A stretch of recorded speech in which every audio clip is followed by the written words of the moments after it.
Nakahiga si Alfonso sa lumang upuan ng kanilang sala habang kausap sa cellphone ang matalik niyang kaibigan na si Martel. Malalim na ang gabi pero hindi siya dinadalaw ng antok dahil sa kasabikang nararamdaman. Tol, hindi mo maiisip ang nadiskubre ko. Sa Capiz, may baryong hindi na nakatala sa mapa. Ang tawag, Baryo Luntian. Dati daw, ginawang tagwa ng mga Kastila ng kanilang ginto at mga relikya. Ang swerte talaga at hanapon ko to ng lugar na mag-isa. Huwag ka muna maingay sa iba ha. Sa iyo ko lang to ibinalita kaya magmadali na kayo nila Camila at yan James para makapunta rito. Baryo Luntian? Di ba sabi na matatanda, sa Capiz daw ang sentro ng mga aswang? Sigurado ka bang safe sa lugar na yan ha? Talagang dyan mo pa naisipan pumunta ha? Kakaiba ka talaga, tol. Naku, uunahin pa ba natin yung mga aswang-aswang na yan? Pagkakataon na natin to para magkaroon ng malaking break sa pagyaman, tol. Sa bagay, pero sure ka ba na legit yung sinasabi mong treasure? Baka mamaya gawa-gawa lang yan ng mga taga rin sa Baryo Luntian. Eto naman, kung gawa-gawa lang, bakit may lumang dokumento ako nahukay sa library ni Lola Imelda ko? Nakasulat doon, ang yaman ay nakatago sa lupa ng mga nawalang kayamanan. Sigurado akong totoo to. Kaya nga ako munang nagpunta para makumpirma yung nasabing lugar eh. Biruin mo, tol. Sinunod ko lang yung lahat ng instruction sa lumang dokumento. At yun na nga, wala! Nakarating na ako rito. Mas malaking tulong kung magpupunta tayo rito kaagad-agad. Hindi na muna nagsalita si Alfonso. Patuloy lang siyang nakinig sa mga sinasabi ni Martel sa kabilang linya. Sa pagiging treasure hunter niya sa loob ng ilang taon, ay hindi na bago sa kanya mga kwentong katulad nito na parabang alamat na lang kung tutuusin. Kadalasan, katang-isip na lang talaga at wala silang natutunto na kayamanan. Pero habang pinakikinggan niya ngayon, ay tila iba ang tono ng matalik niyang kaibigan. Mahalatang seryoso talaga ito sa mga sinasabi. Uy, ano na? Di ka na nagsasalita dyan. May kausap pa ba ako? Oo, nandito pa ako. Nag-iisip lang ako kung anong gagawin eh. Huwag mo na pag-isipan pa. Halina kayo rito, habang wala pang ibang nakakatuntong sa lugar na ito. Mamaya maunahan pa tayo ng ibang tao eh. Delikado kapag ang mga sakim na politician ang napunta sa kayamanang makikita natin. Idagdag mo pa yung mga rebelde na pakalat-kalat sa iba't ibang probinsya. Wala ka bang tiwala sa best friend mo, ha? Ito naman, nagtampo ka agad. Basta kung totoo yan, kasama mo ko. Alam mo namang hindi ako uurong sa ganitong misyon eh. Pero teka, sigurado ka bang ligtas at walang aswang? Alam mo naman na kapag binabanggit ang Capiz yung kaagad ang kaisipan ng mga tao. Ay nako, alam mo naman ang mga tao. At saka kahit saan naman may aswang at hindi lang sa Capiz. Diyan nga sa Maynila, marami lalo na paggabi. Naninitsit pa sa'yo sa dilim, tapos aalokin ka ng 150. Si Raulo, ibang aswang naman yun eh. Teka tol. Oh, anong problema? Bakit bigla ka nalang sumeryoso dyan? Naputol ang boses sa kabilang linya, pero may mga narinig pang boses si Alfonso na hindi niya maintindihan. Anong nangyari ron? Sinubukan niyang i-dial ulit ang numero ng best friend pero hindi na yon sumasagot. Napakibit-balikat na lang siya at ipinagsawalang bahala na lang muna ang tungkol dito. Akala niya kasi ay ayos lang ang lahat. Pero lingid sa kanya ay may nangyayari ng kakaiba sa kinaroroonan ng matalik niyang kaibigan. Kinabukasan, sinubukan muli ni Alfonso na tawagan si Martel subalit ring lang ng ring ang nasa kabilang linya. Paulit-ulit siyang tumatawag hanggang sa tuluyan na lang mag-cannot be reached na lang ang narinig niya. Ano na nangyari sa taong yun? Hindi naman siya nagpapalobat ng sipi. Parang nakakapag-alala tuloy ah. Dahil dito, matapos siyang mag-asikaso ng sarili, ay umalis siya ng bahay at tinawagan ng girlfriend na si Camila pati ang isa pa niyang kasamahang treasure hunter na si James. Nagkita sila sa isang fast food chain at habang kumakain at nagkakape ay napag-usapan nga nila ang tungkol sa sinasabi ni Martel kagabi. Sir Poncho, Ito po, sa akin lang naman Pero kung ako sa'yo huwag ka na makisangkot sa sinasabi ni Sir Martel. Biruin nyo, Capiz pa talaga yung tinutukoy niyang lugar. Pero maganda sa Capiz at wala naman ako nakikita masama. Taga roon kaya yung katrabaho ko. Ilang beses na rin ako nakapunta roon. Sumama na nga rin ng isang beses yung boyfriend ko Wala naman sigurong masama kung makikinig tayo sa sinasabi ni Martel. Ang sa akin lang naman, Ate Camila. Alam naman natin ang reputasyon ng lugar na yun pagdating sa kababalagan. Naintindihan kita. Pero si Martel na yun, di ba? Hindi naman basta-basta magkukwento ang taong yun ng walang basihan. Hindi mema yung best friend nitong boyfriend ko. Yung bang mema sabi lang? Talagang based on fact yun palagi. Maingat na tao yun Pagdating sa ganyan, at ayaw niyang napapahiya. At saka, treasure hunter tayo. Kung totoo ngang mayaman, malaking bagay yun. Paano po kung delikado? Di po ba hanggang ngayon hindi na sumasagot si Sir Martel, di ba? Sa pagkakatanda ko, hindi talaga nagpapalobat ng CP yun Kaya imposibleng hindi siya sasagot sa tawag lalo na't importante. Ayaw ko mang sabihin to. Baka posibleng may nangyari sa kanya sa sinasabi niyang lugar. Delikado. Yun na nga ang isa ko pang pinag-aalala Kung may nangyari man sa kanya, hindi ko kayang pabayaan si Martel. Pupuntahan ko siya sa Baryo Luntian. Alam niyo po ba kung saan yun? Malawak din po kasi yung Capiz, Sir Fonso Diyan naman tayo palagi nagsisimula Sa malawak na lugar hanggang sa paliit ng paliit at hanggang sa makita natin. Wala nang dapat na aksehing oras. Pupunta na ako sa Capiz. Sasama ko. Hindi ako papayag na mag-isa ka lang na pumunta ron. Siyempre, hindi rin naman ako magpapaiwan sa adventure na to, no? Para na rin makita natin si Sir Martel kung saan man siya napadpad. Wala nang ang inaksayang oras ang tatlo. Matapos silang makapagayos ng mga dadalhin ay nagbiyahe na nga sila patungong Capiz. Pagdating sa nasabing probinsya, habang nasa bus ay nakatanaw lang si Alfonso sa bintana. Iniisip niya pa rin ang huling usapan nila ni Martel. Bago ito hindi na sumagot hanggang sa ngayon. Napaisip tuloy siya habang punong-puno ng pag-aalala ang mga mata. Nasaan ka ba, Tol Martel? Saan mo matatagpuan yung Baryo Luntian na yan? Kagad nilang tinungo ang kapitolyo ng probinsya. Nagpakita kagad sila ng mga valid IDs para mas mapabilis ang pagtatanong. Una na nga nilang isinangguni ang tungkol sa Baryo Luntian. Pero ganoon na lang ang gulat nilang tatlo nang sabihin sa kanila ng isang opisyal sa Kapitolyo na walang ganoong lugar sa probinsya. Ipinagpilitan pa nga ni Alfonso ang tungkol dito at kamuntikan na silang mauwi sa pagtatalo. Mabuti na lang ay sinabihan na ni Camila si James na lumabas na muna at ang dalaga na ang makikipag-usap. Makalipas ang ilang minuto, bigo sila na nagtambay na muna sa isang fast food chain para kumain, magpahinga at makapag-isip-isip. Parang imposible naman na walang ganung pangalan ng baryo sa probinsyang ito. Baka naman sir, hindi Capiz ang binanggit na lugar ni Sir Martel. Capiz talaga yung sinabi niya, sigurado ko. Nagtanong na rin ako sa kanila. Ang sabi ng Auntie Dorny niya, Capiz nga rin daw ang sinabi ni Martel sa kanila. Pero wala silang ideya kung anong pupuntahan dito ng best friend ko. Kaya hindi ko na lang din muna sinabi na posibleng nawawala nga si Martel. Naku po, nakakapag-alala na tuloy kung nasaan si Sir Martel.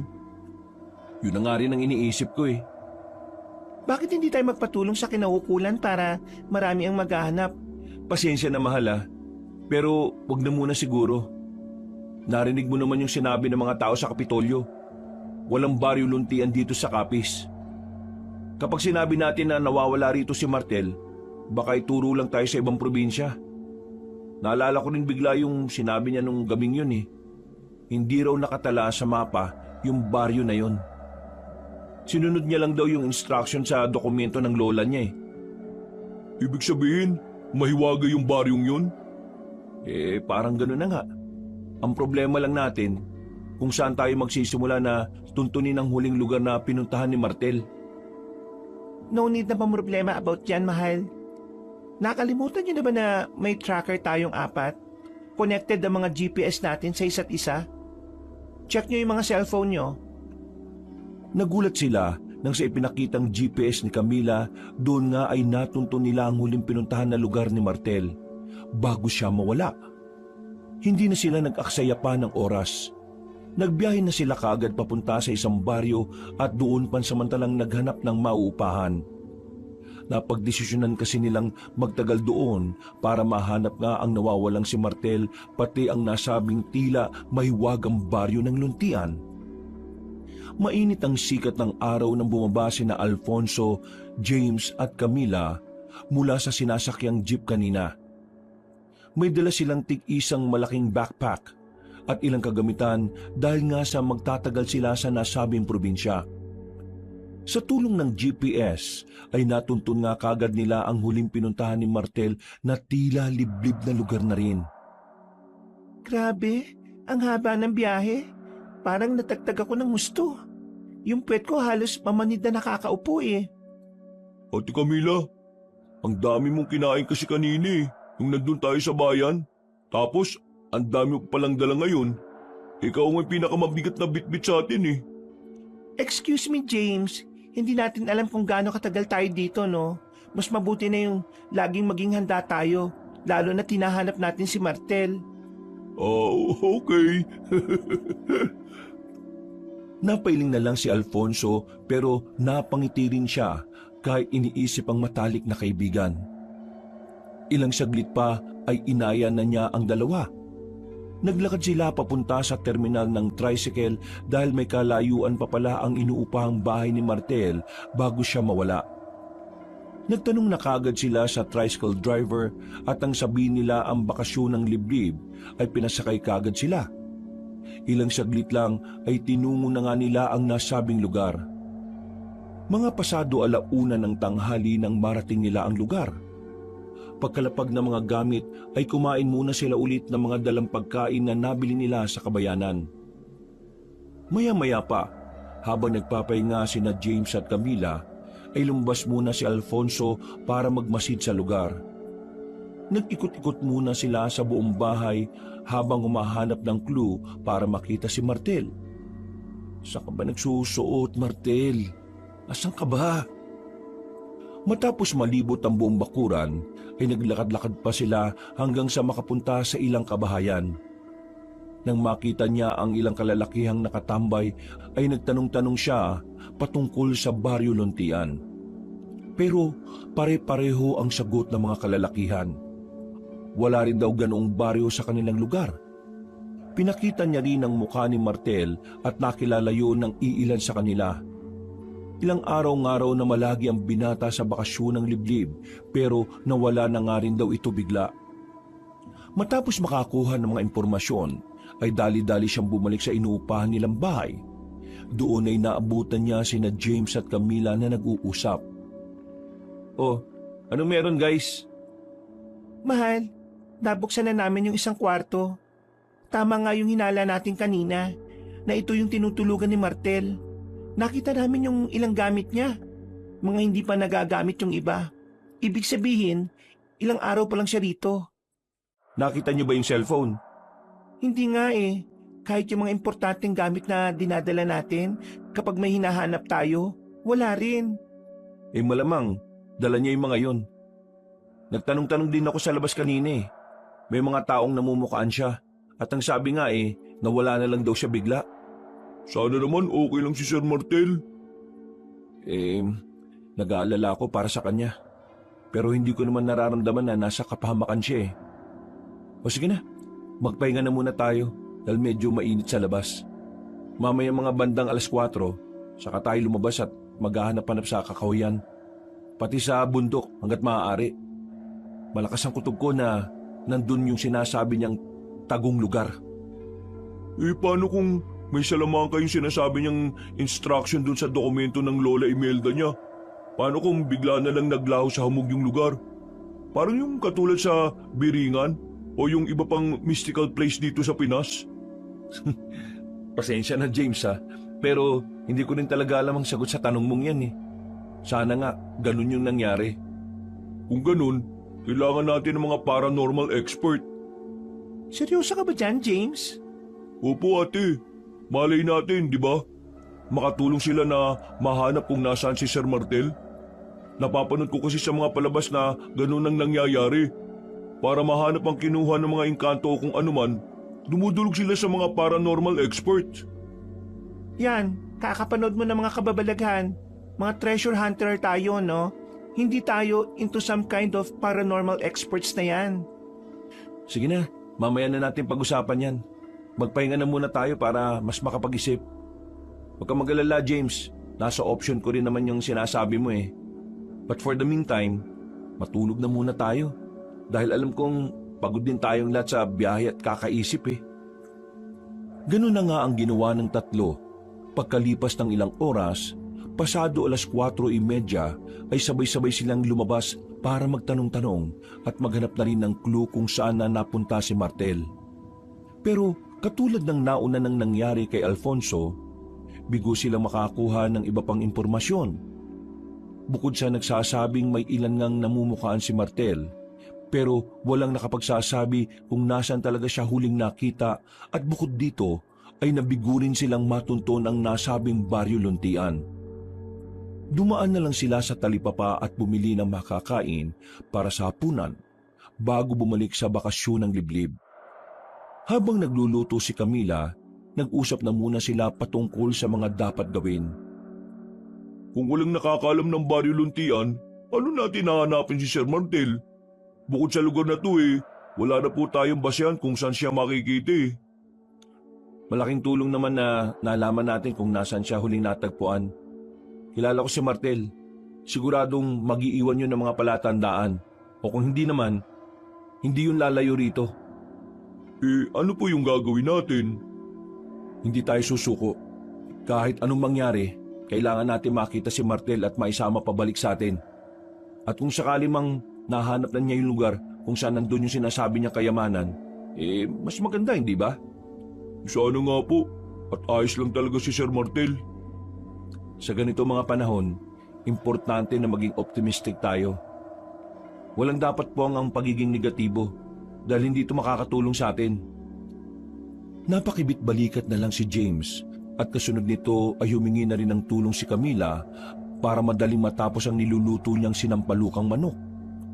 Samantala, nagmasid-masid naman ulit si Alfonso sa kwartong tinulugan ni Martel. Naghanap ulit siya ng clue hanggang sa makita ang isang lumang notebook. Aba, journal to ni Martel ah. Bakit niya iniwan dito? Lagi niya itong dinadala kapag lumalabas siya. Ay nako, ano kayang nangyari rito? Posible kayang may nanloob sa kanya at nakidnap siya? Binuklat niya ang nasabing journal at pagdating sa kalagitnaan ay nakita niya ang huling sulat doon ni Martel. Ilang araw bago ito mawala, binasa ito ng malumanay ni Alfonso habang nakaupo sa kama. Nararamdaman ko nang makikita ko ang nawawalang Baryo Luntian. Noong nakaraang araw, inumpisan ko ang paggawa ng mga instruction sa lumang dokumento ni Lola Imelda. Success ang una kong ginawa. Kailangan ko na lang sundin ang 4 pang natitira. Parang palagay ko, para siyang hugis bituin kung susumain. Parang susi ito papasok sa Baryo Luntian. Totoo pala talaga. Ang buong akala ko gawa-gawa lang to. Pero totoo talaga. Hindi ko alam kung paano naitago ang baryo. Kung anong klaseng salamangka o magic ang ginamit nila. Wala akong idea. Pero totoo talaga. Kaya hindi malayong totoong-totoo rin ang kayamanan na tinatago ng mga Kastila noon sa nasabing baryo. Kapag nakapasok na ako, saka ko sasabihin sa best friend ko ang tungkol dito. Hanggang dito na lamang muna. Napabuntong hininga si Alfonso dahil wala nang kasunod ang sinulat ng matalik niyang kaibigan. Kaya pala, hindi alam ng mga taong tungkol sa Baryo Luntian. Talagang nakatago pala yung Baryo Luntian na yun. Posibleng nandun na si Martel. Pero, paano namin matutuntun yung baryong yun kung hindi namin alam ang daan? Natigilan na siya matapos makarinig ng tila mga yabag sa labas ng bahay. Tumayo siya at sumilip sa labas pero wala naman siyang nakitang tao roon. Ihip lang ng hangin ang narinig niya kaya hinawi na lang niya ang kurtina paloob at lumabas na ng kwarto si Martel. Nang nasa kusina na, habang naghahapunan ay dinidiscuss niya sa mga kasama ang tungkol sa nabasa sa journal ng matalik niyang kaibigan. Nagulat sina James at Camila matapos kang marinig ang tungkol sa nawawalang baryo ng Luntian. Paano natin siya makikita, Sir Fonso? Kung di naman natin alam yung instruction para makapunta sa Baryo Luntian. Kasi sa pagkakaintindi ko, yung instruction lang dun sa lumang dokumento ni Lola Imelda ang way papunta sa lugar na yun eh. Yun na nga ang nagpapasakit ng ulo ko eh. Paano po kung trap na siya sa lugar na yun at di na niya alam ang daan pabalik? Wag mo nang pasakitin palalo ulo ko, James. Nagsasabi lang naman po ko ng mga posibilidad na pangyayari, sir. Palagay ko naman, kung meron instruction si Lola Imelda papunta sa Baryo Luntian, malamang meron din yung instruction kung paano makakalabas ng lugar na yun. Bakit po hindi pa rin nagpapakita si Sir Martel? Ilang araw na po siyang nawawala. Posible kayang may nangyari na talaga sa kanyang masama? O pwede rin namang inaalam niya pa yung instruction kung paano makakabalik dito sa atin. Sa tingin ko, mahal, yung suggestion ni James na manghingi tayo ng tulong sa mga paranormal expert, gawin na natin. Wag na muna. Ayaw ko makaagaw din tayo ng atensyon sa ibang tao. Sa ngayon, tayo-tayo na lang muna ang gumawa ng paraan para kapag wala na talagang pagpipilian, hahanap na tayo na makakatulong sa atin. Basta, isikreto na lang muna natin ang tungkol dito. Delikado rin kasi kung sakali mang totoong may tagong yaman sa nasabing baryo na yun eh. Naunawaan naman ni na James at Camila ang naisiparating ni Alfonso. Kaya sinunod nila ang nais nun. Nang lumalim na ang gabi, nakaupo si Alfonso sa veranda ng kanilang inuupahan. Tinititigan niya ang kagubatan habang nakikinig sa ingay ng mga kuliglig. Biglang bumukas ang pinto at lumabas si James na may daladalang 2 bote ng alak na kasama sa nabili nila kanina. Sabi ko na eh, hindi ka pa natutulog eh. Sir, ito po, 1 bote muna. Hindi ka talaga nawawalan ng alak eh, no? Kailangan natin to, sir eh, para pampaimbing ng tulog. Sa bagay, tama ka. Hindi rin talaga ako pinatutulog ng pag-iisip ko kay Martel eh. Ayaw ko mang isipin yung mga sinasabi mo kanina na baka may nangyaring hindi maganda sa kanya. Pero hindi rin naman may sasantabi yun. Sana lang talaga ayos siya. Sabi niyo nga po, sir, di ba? Maging optimistic lang tayo. Stay positive, di ba? Natigilan na si James sa pagsasalita dahil nakarinig sila ng kaluskos malapit sa kanilang pwesto. Pagtingin nilang dalawa sa halamanan sa kanan ay nakita nilang may kung anong gumagalaw doon. Dali-daling binuksan ni James ang flashlight ng kanyang cellphone at itinapat doon ng ilaw. Tila gumagapang ang kaluskos kaya sinundan nila yun ng tingin habang sumusunod din ang flashlight dito. Nagkatinginan pa sila ng sabay. Kinukutuban. Dali-daling kinuha ni Alfonso ang lisensyado niyang baril na nakatago lang sa likod niya. Tumayo sila pareho at naglakad pababa sa veranda. Sino yan? Lumabas ka dyan! May baril ako rito! Papuputokan kita kapag hindi ka lumantad! Tila natakot kung sino mang nagtatago sa halamanan. Lalong lumakas ang kaluskos hanggang sa lumayo na yon.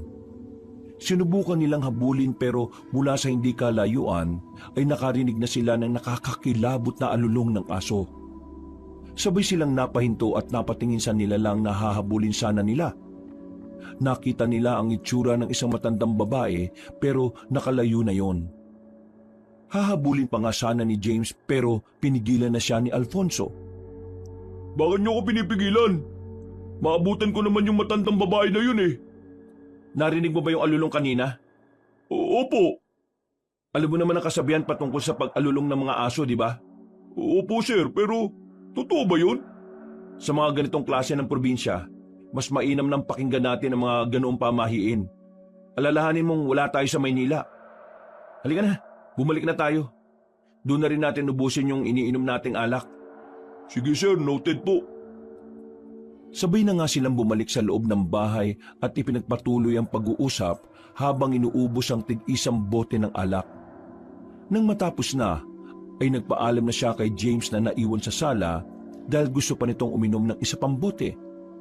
Pagdating sa kwarto ay tumabi na siya kay Camila na nahihimbing na sa pagtulog.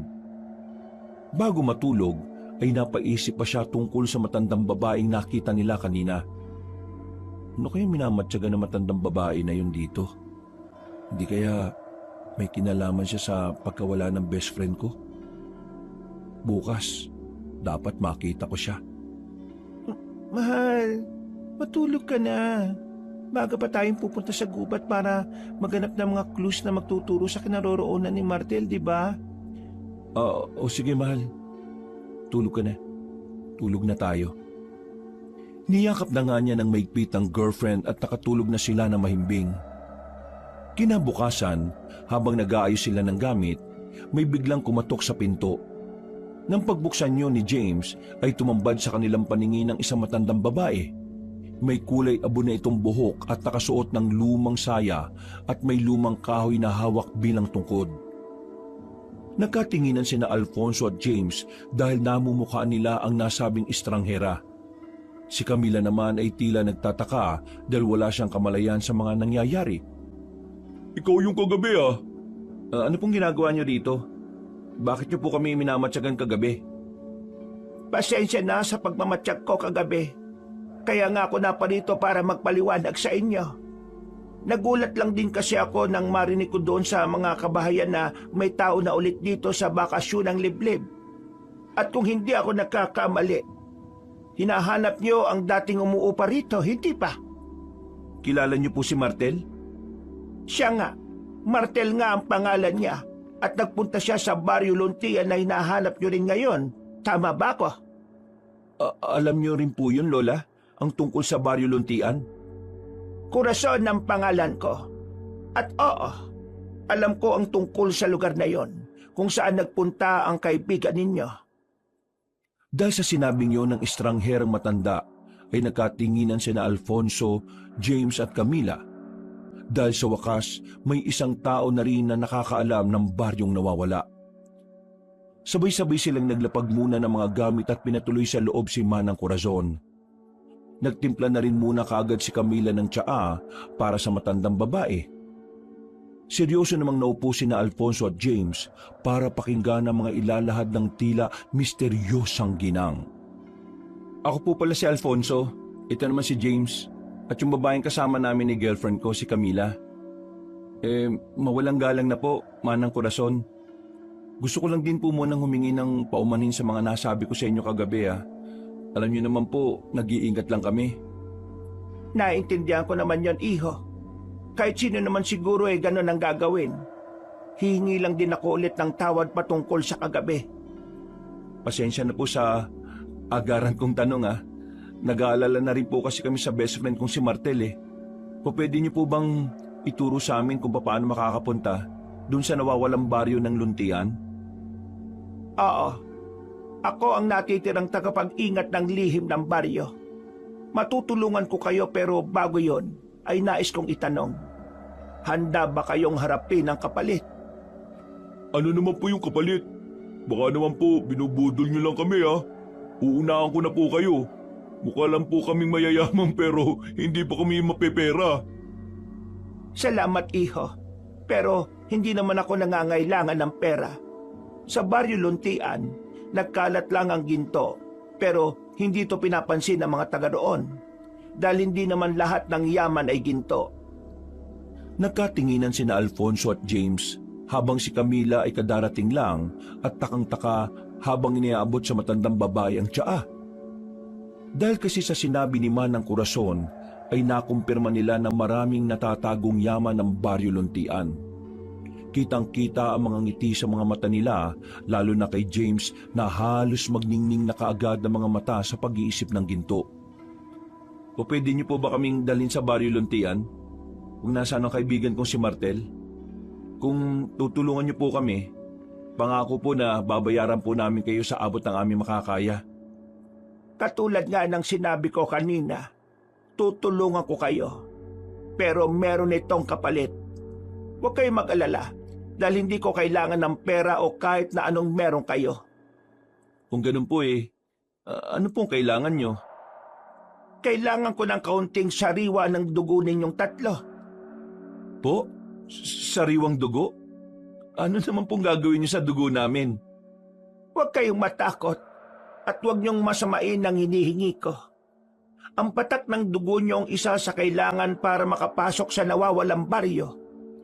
Sinabi ko na kanina na ako ang natitirang tagapag-ingat ng baryo at para mabuksan ang lagusan ay kailangang gawin ng isang importanteng orasyon.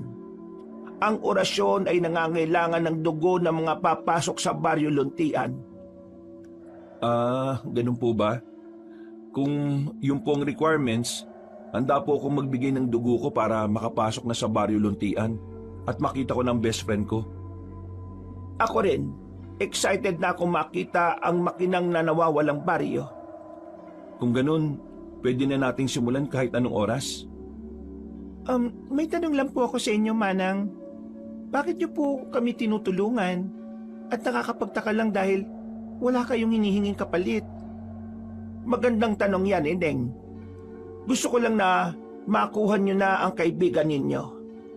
Ayaw ko na rin may nagtatagal sa Baryo Luntian, lalo na sa mga katulad ninyo.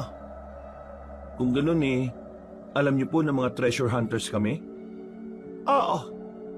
Marami-rami na rin ang mga katulad niyong naganap sa Baryo Luntian pero kayo lang ang pinahintulutan ko. Hindi dahil sa gusto ko, kundi dahil ang kaibigan niyo. Kailangan niyo na siyang isama pabalik. Sinabi niyo po kanina na maraming ginto sa Baryo Luntian. Okay lang po ba kung kukuha kami ron? Siyempre naman, okay na okay lang yun, di po ba? Napapaismid lang ng ngumiti si Manang Corazon. Kaya tila mas lalong nagduda si Camila sa ikinikilos ng kanilang kausap. Iba talaga ang kutob niya sa matandang babae. Pakiramdam niya ay maiba itong pakay sa kanila. Ngumiti si Manang, ibig sabihin pwedeng-pwede natin kunin ang mga ginto. Ito na yung break natin. Tama si Martel, sir. Yayaman na tayong lahat nito. Tara na, at nai-excite na ako. Sigurado po ba kayo naligtas ang baryong yon? Ate Camila naman, anong klaseng tanong yan? Mapupurnada pa tayo nito kapag nagkataon eh. Pasensya na po sa tanong ko pero nagtataka lang ako dahil bakit hindi na lang po kayo mismo ang nagpabalik sa kaibigan namin kung talagang okay lang siya? Naiintindihan ko ang sinasabi mo, Iha. Pero dahil sa mga kayamanan na meron ng baryo, sa tingin mo ba, papayag na umuwi kagad ang kaibigan niyo? Sa tingin ko, kayo lang ang may kakayahang makapagpabalik sa kanya. Naiintindihan ko rin naman kung hindi kayo maniniwala. Pwede na akong umalis ngayon. Pero kung magbago na ang isip niyo hanapin niyo lang ako sa gubat. Sige po, pag-uusapan po muna namin ang tungkol dito. Hindi kasi kami basta-basta na lang pwedeng magdesisyon lalo na't nararamdaman kong hindi basta-basta ang Baryo Luntian na sinasabi niyo Sige, naiintindihan ko. Aalis na muna ako para makapag-usap na kayo. Papaalalahanan ko lang kayo na mabilis ang pagtakbo ng oras at hindi natin alam kung ano ang nasa nawawalang baryo. Kaya sana, mapag-isipan nyo na ng mabuti. Maraming salamat sa tsaa. Pag-alis ng matandang babae ay tila nagmaktol si James habang si Alfonso naman ay napapaisip. May punto rin naman kasi ang girlfriend niya kahit gustong-gusto na niya talagang mapuntahan ang Baryo Luntian. Ano ba naman yan, Ate Camila? Bakit mo naman sinabi yun sa matanda? Paano na lang kung magbago ang isip niya na hindi tayo tulungan? E di matatrap na ng tuluyan si Sir Martel sa Baryo Luntian. Huwag kang umasa na parang concern ka talaga kay Martel Kitang-kita ko sa mga mata mo na parang kumikinang naginto lang ang habol mo. Kaya nga po tayo naging treasure hunters, di ba? Para saan pat hindi tayo makaka-interes sa ginto? Yung palay na po mismo lumalapit sa atin eh oh. Inaayawan niyo pa? Hindi sa inaayawan ko. Hindi ko lang makita yung sense ng pagtulong niya na walang kapalit. Sigurado may ibang plano yung matandang yan eh. Nararamdaman kong hindi yun maganda. Eh paano po pala ate kung mali yung pakiramdam niyo na yan? Eh di, ano na mangyayari kay Sir Martel doon sa baryo? Hahayaan na lang ba natin siya? Wala naman akong sinabing hahayaan na lang natin siya eh. Kaya nga tayo nag-uusap-usap ngayon. Eh Sir Fonso, ano na po plano niyo? Ginto na yun oh. Baka kapag nagbago pa yung isip ng matandang estranghera na nagkakawang gawa eh, baka maging bato pa yung ginto. At hindi na natin makita si Sir Martel. Tama na. Bigyan niyo muna ako ng katahimikan. Kahit saglit lang, para makapag-isip-isip naman ako. Kumalma lang din muna kayo ha, kayong dalawa. At huwag kayong magtalo, okay? Eh sir, huwag na natin patagalin ang pag-iisip. Narinig naman natin yung sinabi ni Manang Corazon na tumatakbo ang oras. Baka habang tayo nag-iisip dito, kung ano-ano na palang nangyayaring hindi maganda doon kay Sir Martel. Yun naman pala eh. Kung may nangyayari ng hindi maganda kay Martel, bakit pa natin nilalagay sa panganib ang mga sarili natin? Parang tayo na mismo ang tumatalon sa bitag kung ganun eh. Pag-isipan mo itong mabuti, mahal ah. Alam kong nakasalalay ang buhay ni Martel, pero paano mga buhay natin? Pare-pareho tayong malalagay sa alanganin kung magkataon. Huwag tayong maaakit sa ginto ah. Ate naman, ginto na yun eh. Ano ba naman tong si Ate Camila? Problema mo, James. Lumalabas ang tunay mong kulay dahil dyan sa kayamanan ah. Sinabi ng tama na eh. Manimik na nga kayo, pwede. Imbis na nakakaisip na tayo ng paraan, mas inuunan niyo pa yung pagtatalo. Mga makasarili kayo. Dahil dito ay kinalbog ni Alfonso ang lamisita at saka nagtuloy-tuloy sa kanyang kwarto at nagkulong. Naiwan na lang sa sala sina James at Camila na tila natauhan din dahil sa sinabing yun ng kanilang leader. At mula sa hindi kalayuan, lingid sa kanilang lahat ay nakatingin lang pala si Manang Corazon na tila natutuwa sa kanilang pagtatalo-talo. Para bang alam na ng matandang babae kung paano paiikutin ang bawat isa sa kanila. Mailam kang babae ka, pero sigurado naman akong hindi ka susundin ng nobyo mo. Mas importante pa rin ang buhay ng matalik niyang kaibigan. Naglaho na siya sa kakahuyan pagkasabi noon, habang ang tatlo sa bakasyon ng liblib ay tila nananahimik. Mabilis na lumipas ang oras. Inabot na sila ng tanghali pero wala pa rin kumikilo sa tatlo.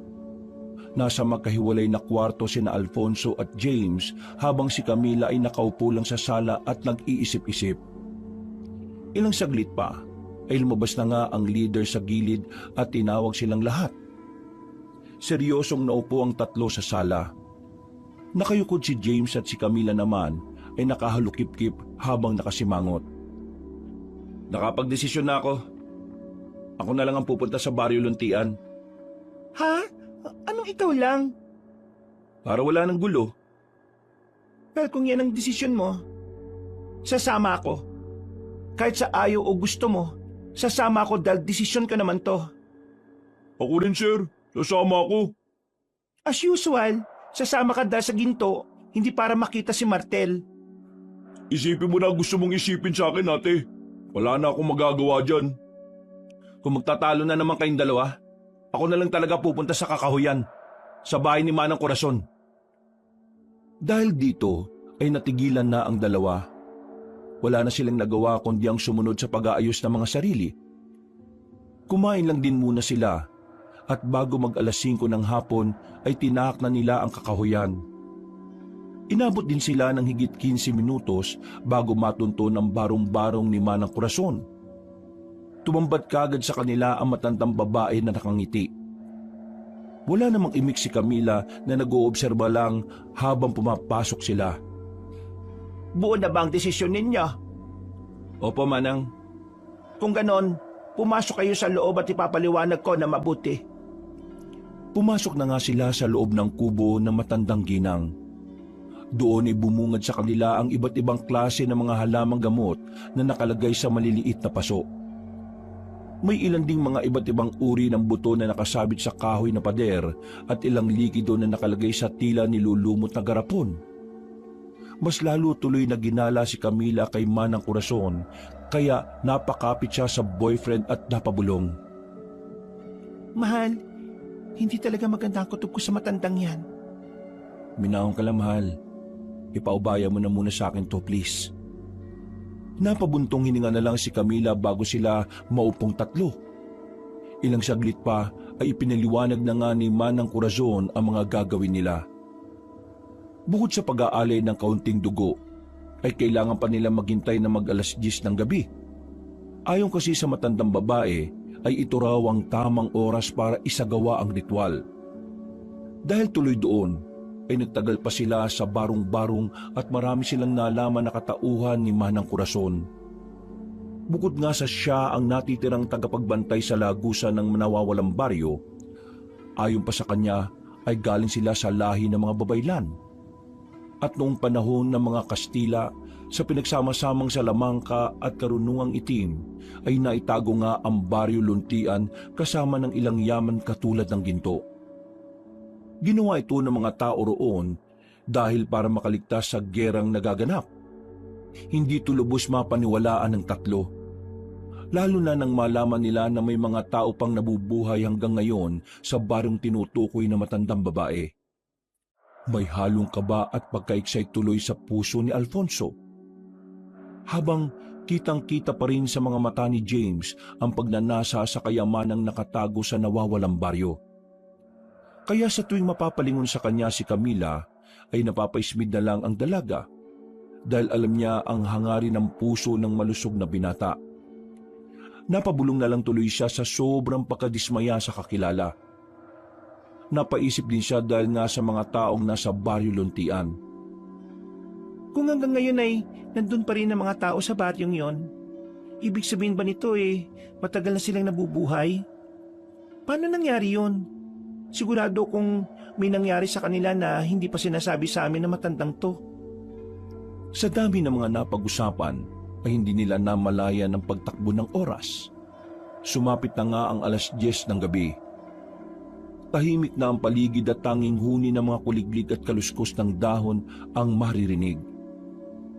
Nasa gitna ng sala sina Alfonso, James at Camila. Kasama si Manang Corazon na nakaupo sa lumang silyang kahoy. May hawak ang matandang babae na kapiraso ng papel na puno ng ukit na simbolo. Nakalabas at nakasindi na rin sa mesa ang ilang kandila na siya ring inilagay na matanda. Nandun na rin ang maliit na patalim na siyang gagamitin nila sa paghihiwa sa kaliwang palad bilang parte ng ritual. Makinig kayo. Katulad ng sinabi ko kanina, ang patak na mga dugo nyo ang magsisilbing pagkilala sa inyong pagtawid. Pero hindi ibig sabihin nito ay ligtas na habang ginagawa natin ito. Ang daan patungo sa baryo Luntian na hindi simpleng kalsada lang. Nakatago ito sa pagitan ng dalawang mundo. Ang mundo ng mga buhay at ang mundo ng mga nilimot.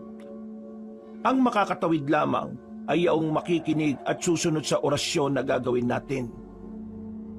Kapag naligalig kayo sa mga espiritu o demonyong nasa pagitan ng daan, hindi ko na kayo sagutin.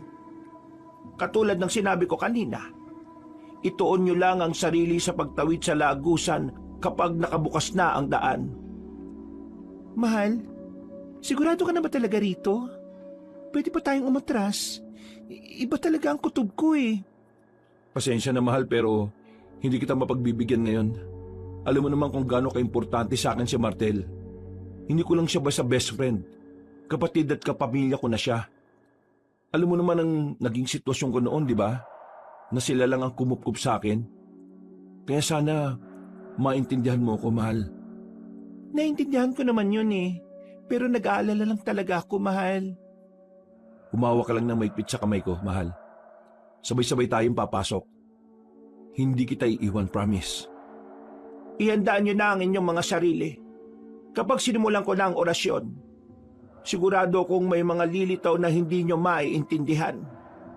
Huwag kayong lalapit. Huwag kayong bibikas ng kahit na anong salita maliban sa mga ituturo ko. Kapag may isa sa inyong pumalya, siguradong tatangayin kayo ng mga elemento sa pagitan ng lagusan at hindi na kayo makakabalik pa. Dahil sa sinabing yon ni Manang Corazon, ay lalong kumabog ang dibdib ni Camila. Pakiramdam niya sa bawat salita ng matandang babae ay may bigat na parang bumabalot sa kanilang tatlo. Nang masiguro na handa na ang lahat, ay inilabas na ng babaylan ng 4 na kandilang itim at sinindihan. Iniligay niya ito sa 4 na sulok ng lamisita kasamang iba pang mga kandilang naroon na. Umalingaw-ngaw ang himig ng malamig na hangin kahit nakasara ang mga bintana. Damang-daman nila ang kakaibang enerhiya na may dalang kabigatan. Lalong napahigpit ang kapit ng kamay ni Camila sa kanyang boyfriend. Si James naman ay tila nanginginig pa rin ang mga mata dahil sa pagka-excite na makita ang kayamanan sa Baryo Luntian. Nagsimula ng kumumpas sa hangin si Manang Corazon. Pagkalaon ay mas lalong tumindi ang lamig sa kapaligiran. Sinimulan na niya ang pagbibigkas ng orasyon. Mga kakaibang salita na siya lang ang nakakaunawa. Dahil dito ay tila mas tumindi ang bigat ng kapaligiran. Damang-daman nila ang mga iyon na parang sila'y hinahatak na matinding gravity pababa. Napaikpit lalo ang paghahawak kamay ni na Alfonso at Camille dahil patindi ng patindi ang kakaibang enerhiyang bumabalot sa paligid.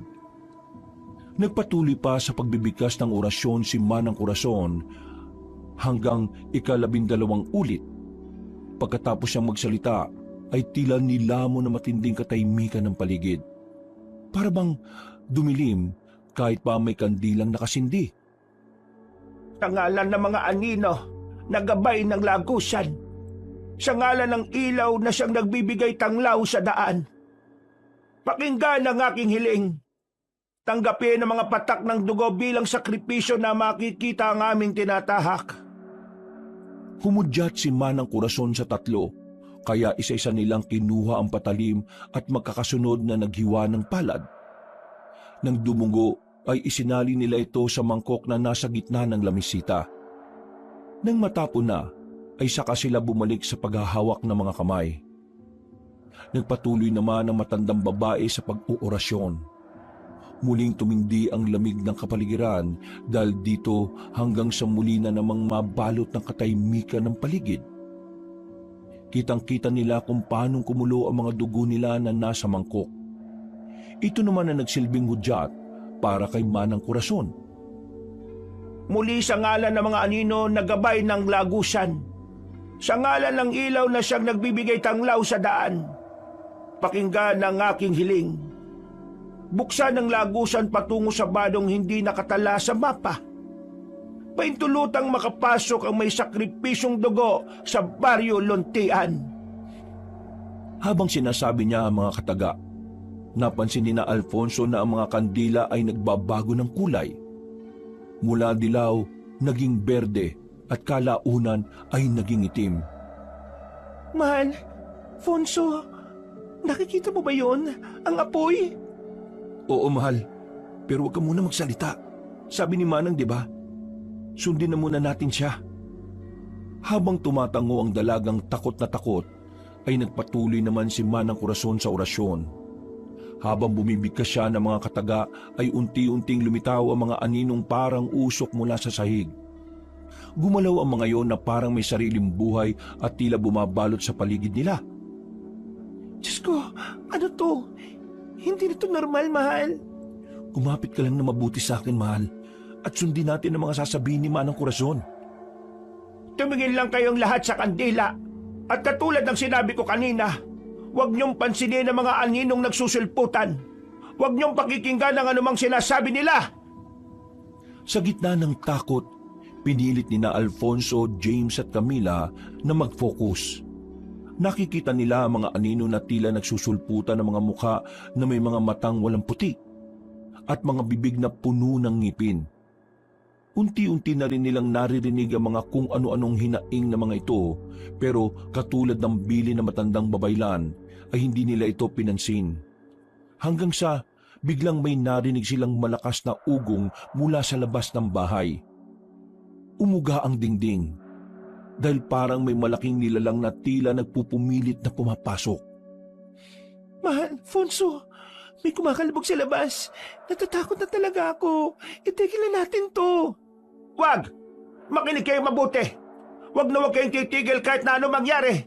Isa na lang ang bersikulo at makakatawid na kayo sa Baryo Luntian. Sinikap ng dalaga na sundin ang utos na matandang babae pero mas nadala siya sa takot. Nagpumiglas siya sa takot pero mas hinigpitan lang ni Alfonso ang paghawak sa kamay ng girlfriend niya. Sumenyas na nga ang matandang babayla na sumabay sila sa sinasabi niya. Ganun na nga ang ginawa nila kahit kitang-kita ang takot sa mga mukha. At sa isang iglap ay nagliwanag na ulit ang lahat ng kandila. Kasunod nito ay sabay-sabay nang naglaho ang mga anino. Tila nasilaw silang lahat, kaya sabay-sabay din silang napapikit at pagmulat nila ay wala na sila sa inuupahang bahay. Sa halip ay nakatayo na sila ngayon sa gitna ng isang baryo. Malawak ang paligid, pero ang mga bahay ay gawa sa lumang kahoy at pawid. Ang mga tao ay tila mga estatwa lang na nakatitig sa kanila. Walang imik, titig na titig lang. Nasa na po tayo, Manang? Nandito na tayo sa Baryo Luntian. Totoo ba to? Oo, makakasama nyo na ang taong hinahanap ninyo. Nasaan po si Martel? Hindi na ako ang makakasagot niyan, kundi sila. Napatingin sina Alfonso, James at Camila sa mga taong parang mga estatwa na nakatitig sa kanila. Dahil din dito ay nakaramdam sila na matinding pagkailang. Kakaiba kasi ang tingin ng mga taong yon na parabang sinusuri ang buo nilang pagkatao pati ang kaluluwa. Balak na sanang magtanong ni Alfonso pero tila tumalim ang tingin ng mga taong nasa harapan nila. Kitang-kita pa nga ni Camila kung paanong parang mamula ang ilan sa mga matang yon. Dahil dito ay muli siyang bumaling kay Manang Corazon. Subalit ganun na lang ang gulat nila dahil nawala na lang na parang bula ang matandang babae. Nasaan na si Manang Corazon? Hindi ko napansin, sir eh. Ikaw, mahal, napansin mo ba kung saan nagpunta si Manang Corazon? Hindi rin, mahal. Saan na nagpunta yun? Natigilan na sila dahil ang mga taong tila estatwang may masasamang titig ay nagsimula ng magsikilos. Napansin nila na tila namumula na ang mga mata ng ilan sa mga ito. Nagkatinginan silang tatlo nang maunawaan na tila hindi ligtas kung mananatili sila roon. Doon lang din napagtanto ni Alfonso na tila tama nga ang kanyang girlfriend na may kakaiba sa Baryo Luntian. Mabilis na gumana ang kanyang instinct. Hinatak niya sina James at Camila at tumakbo sila sa kakahuyang nasa likod. Nang masigurong ligtas na sila, ay naupo silang tatlo sa puno at nagtago. Hingal na hingal at kitang-kita ang takot sa kanilang mga mata. Sinasabi ko na nga ba hindi ligtas ang lugar na ito. Bakit ba kasi tayo nagtiwala sa matandang babaeng yon? Iniwan niya tayo sa kawalan. Paano ba tayo makakauwi nito? Ate Camila, isipin na lang natin maganda pa rin ang nangyari dahil dinala tayo ni Manang Corazon sa lugar kung saan maraming kayamanan. Narinig mo ba ang sarili mo ngayon, ha, James? Ganyan ka na ba talaga kasakim sa kayamanan? Talagang naiisip mo pa rin ang ginto? Hindi mo naiisip kung paano tayo makakauwi ng buhay. Kahit makuha mo yung mga sinasabi mong ginto, kung mamamatay tayo dito, wala ring silbi. Huwag na nga muna kayo magtalo at magingay. Baka marinig tayo ng mga taong humahabol sa atin eh. Hindi naman tayo sigurado, sir, na hinahabol nila tayo eh. Kahit sino naman siguro makakita ng dayuhan sa kanilang lugar, magugulat din at magagalit. Hindi lang siguro tayo nagkaintindihan. Kaya makipag-usap lang tayo na maayos sa kanila. Nabulag ka na talaga na kasakiman mo sa yaman, James. Ano ba nangyayari sa'yo? Hindi naman ako sana bubulag, at Camila. Ito naman talaga ang isa sa pinunta natin dito, di ba? Hindi lang naman para hanapin si Sir Martel. Hindi na natapos ni James ang pagsasalita dahil mula sa hindi kalayuan ay tila ba umuyog ang isang puno. Sabay-sabay silang napatingin dito simula sa ugat hanggang pataas. At ganun na lang ang gulat nilang tatlo nang biglang nagkaroon ng mga mata ang nasabing puno, pati bibig na naglalaway at may matutulis na mga ngipin. Doon nila napagtanto na hindi ito isang puno, kundi isang malahalimaw na nilalang. Dahil dito ay napasigaw si Camila sa takot. Tumalo ng halimaw na nagpapanggap na puno dahil ang balat nito ay parang ang ganon. Napatras naman silang tatlo pero nadapa si Camila kaya siya natalsikan ng maladagta nitong laway sa kaliwang hita. Pagtayo ay bigla na lang siyang nakaramdam ng pagkamanhid hanggang sa mahirapan na siyang gumalaw. Dahil dito ay binutan niya ang boyfriend at patakbo silang lumayo sa lugar na yon. Ano yung halimaw na yun, sir? Hindi ko alam. Habang tinatakasan na malatuod na halimaw, mula sa hindi kalayuan ay may nakita si Alfonso na aninong nakatayo at nakatitig sa kanila. Nang makalapit na sila rito, ay nakilala niya agad ang nilalang. Ito ay walang iba kundi si Martel. Nanlaki ang mga mata nila, lalo na nang sumenya sa matalik niyang kaibigan na bilisan ng pagtakbo. Nang makalagpas na sila kay Martel, ay saka niyon sinindihan ng sulo na hawak at tinagi sa malatuod na halimaw. Nagsisigaw yon hanggang sa tumakbo palayo sa kanila. Nagulat naman sina Alfonso at James at pagkatapos ay pumasok na sila sa yungib na pinagkukublihan ni Martel. Paglapag sa tila napaparilisang si Camila, ay napatitig na matagal si Alfonso sa matalik na kaibigan. Siniguro niyang ito nga talaga si Martel kahit na maputla ang pagmumukha nito ngayon. Medyo nangayayat at parang nangangalumata. Ikaw na ba talaga yan, best friend? Ikaw ba talaga yan, Martel? Oo, tol. Ako to. Buhay ako. Salamat at inaanap niyo ako. Natigilan si Martel dahil niyakap na siya ng maigpit ng matalik na kaibigan. Tuwang-tuwa talaga si Alfonso na makita ulit ang kanyang best friend. Salamat at nakita ka rin namin. Lagpas 1 linggo na kami rito sa Capiz na naghahanap sa iyo. Mabuti na lang talaga at natagpuan ka namin. Salamat sa Diyos. Paano niyo ako nakita? Wala namang silbi yung cellphone at GPS sa lugar na to eh. Dahil walang signal. Nalobat na lang yung sa akin eh. At di ko na rin alam kung saan ko na naiwan. Kaya pala, hindi rin nagana itong mga sipi namin. Oo, tol. At ang alam ko rin eh, walang ibang daan papunta rito sa Barrio Luntian kundi itong pagsunod sa instruction sa lumang dokumento ni Lola Imelda. Tinulungan kami ng isang matandang babae, si Manang Corazon. Pero hindi na namin siya nakita eh. Nawala siya bago kami habulin ng nilalang na yung kanina. Sir Martel, ano ba yung malatod na nilalang na yun? At paano mo nalaman ang kainaan niya? Isa yung tuuran. Ang tuuran ay isang uri ng mga makalumang aswang. Ayon dito sa lumang dokumento ni Lola Imelda, nunggang panahon ng Kastila pa sila nag-e-exist. Kung ganun eh, may mga aswang din dito sa Barrio Luntian? Oo, at hindi lang tuuran. Dahil ayon dito sa nakasulat sa huli ko lang din nabasa, bukod sa tuuran ay may panikbot at luwad din. Pare-pareho silang mga makalumang aswang na nung panahon pa ng Kastila nag-e-exist. At ang mas nakakagulat sa nalaman ko, ang kapalit pala ng ginawa nila ay ang pagiging aswang ng mga taga-baryo. Kung ganun eh, lahat na nandito sa Barrio Luntian eh, mga aswang na? Oo, ang mga taga dito ay hindi na mga ordinaryong tao.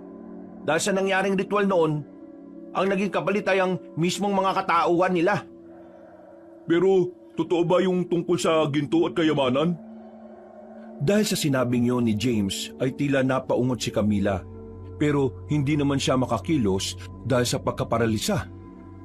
Napansin siya ni Martel kaya nagulat ang matipunong binata nang makita ang dalaga na may dagtang laway sa kanyang hita.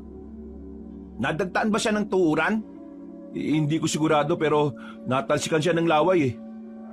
Nakakaparalisa ang dagtang walay ng mga tuuran. Kaya mag-iingat tayo sa laway nila ah. Mabuti na lang at may dala akong halamang gamot galing sa isang barong-barong na nakita ko sa Kakahuyan bago magpunta rito sa Barrio Luntian. Inasikaso na nga kagad nila si Camille. Pinainom nila ito ng dalang halamang gamot ni Martel. Ilang saglit pa ay bumuti na ang lagay ng dalaga. Nakakapagsalita na siya pero hirap pa rin na maigalaw ang hita. Nagpalipas sila ng oras sa yungib dahil sinasabi nga ni Martel na yun ang pinakaligtas na lugar sa baryo. Sir, totoo po ba talaga ang aswang? Nakita mo naman di ba kanina? Hindi ko rin ba naniniwala? Naisip ko lang kasi, ang sabi ni Manang Corazon na bago tayo makatawid dito sa Baryo Luntian, nasa pagitan tayo ng kabilang mundo at pagkalimot. Naisip ko lang na baka nananaginip lang tayong lahat at kailangan lang nating magising. Tanga ka ba? Sa tingin mo panaginip lang tong nangyari sa akin? At kung panaginip lang to, hindi mo madadala yung ginto at kayamanang ginugusto mo makuha. Ate naman, huwag ka na magalit sa akin. May punto rin naman ako, di ba? Nandito rin naman na tayo. Bakit hindi pa natin kunin yung mga kayamanan na nandito bago tayo makaalis? Sir Martel, sigurado akong nakita mo na kung nasaan yung kayamanan sa baryong to. Sabi kasi ni Manang Corazon, nagkalat lang daw sa mga kabahayan dito yung kayamanan eh. Sakim ka talaga no, James? Sa tingin mo ba makukuha natin yon sa mga taga-baryo na asong na ngayon?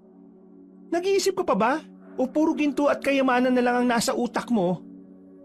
Martel, kung nakapunta ka sa lugar na ito, dahil sa pagsunod mo sa instruction sa dokumento ni Lola, sigurado naman na may instruction din dyan para makabalik tayo. Oo, pero pasensya na Camila, dahil hindi ganun kadali eh. Nung pumasok ako dito, kinailangan ko magsakripisyo ng isang buhay na hayop, pati ng patak ng dugo ko. Huli ko na lang din nabasa yung tungkol sa kung paano makakalabas dito sa Baryo Luntian eh. Kung hayop lang naman ang kailangan, kukuha lang tayo sa gubat o dun sa baryo. Tapos magpatak tayo ng mga dugo natin. Pero iba na ang patakaran kapag paalis ka na sa Baryo Luntian. Ha? Anong ibig mo sabihin? Hindi na hayop, kundi tao na mismo ang kailangang isakripisyo. Ito pala ang dahilan kaya namatay ang Lolo Marcos ko. Ito yung nakatala rito sa lumang dokumento ni Lola Imelda. Nagulat ang lahat sa kanilang narinig. Hindi sila makapaniwala na ganun pala ang kapalit kapag ninais mong makalabas sa nawawalang baryo ng Luntian. Pasensya na dahil naudyukan ko pa kayong magpunta rito. Kung hindi dahil sa akin hindi rin kayo malalagay sa alanganing lahat. Naku, wag na tayo magsisihan pa. Sigurado ko na may iba pang paraan. Ang kailangan natin ay mahanap si Manang Corazon. Sigurado kung alam niyang ligtas na daan palabas sa baryong to. Sa ngayon, magpahinga na muna tayong lahat. Ligtas naman ang lugar na ito, hindi ba? Bukas, magplano tayo kung paano makakapuslit sa baryo na ito. Hanapin natin ang matandang babaylan at sisiguraduhin ko sa inyo na makakabalik tayo sa atin ng ligtas at buhay. Walang may iwan. Yes sir, patigin to ah. Napaismid na naman si Camila dahil inis na talaga siya sa inaasal ni James. At katulad ng napag-usapan, nagpahinga na nga muna sila sa yungib na yon. Nagsalitan sina Alfonso, Martel at James sa pagbabantay habang si Camila ay nagpapahinga para makabawi ng lakas dahil sa pagkaparalisa. At mabilis na lumipas ang oras. Kinabukasan, sabay-sabay silang nagising dahil sa tila masasayang huni ng mga ibon sa labas ng yungib. Pagsilip nila roon ay parabang normal lang ang kapaligiran. Pinagsaluhan nila ang natitirang dilata na dala ni Martel noong nagpunta siya sa lugar na yon. At habang kumakain, ay pinagplanuhan na nga nila ang gagawin. Mabuti na lang talaga. Sa ilang araw na pananatili ko sa lugar na ito, nakakabisado ko na rin ang baryo. Kung ang hinahanap natin ay yung sinasabi mong matandang babae, posibleng makita natin siya sa kapilyang nasa pinakasentro. Ilan lang naman ang nakita kong kabahayan na nandun sa paligid ng kapilya eh.